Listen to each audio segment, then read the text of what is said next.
So I just wanted to show everybody, if your air conditioner stops working, let me move this out. Your air conditioner stops working, or not stops working, but it stops blowing cold air.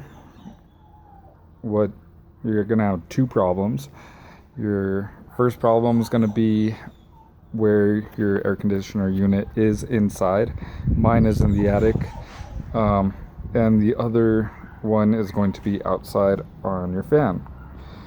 So what you want to do is you're gonna open up this part right here where all the electronics are, and you're gonna look down here.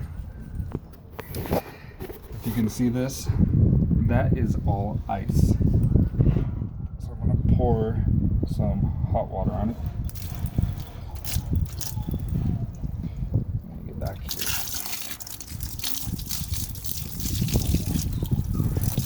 See, that is all ice. Actually, you know what? I was having better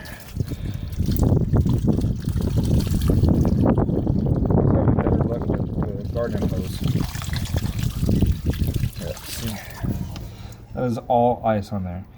You'll have the same problem up in your furnace.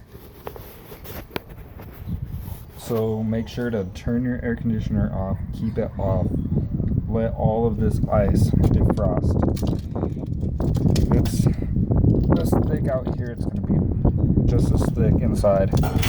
So instead of calling and getting it replaced and having to pay all kinds of money, just make sure you follow these steps. Turn off your air conditioner, turn off your outside fan.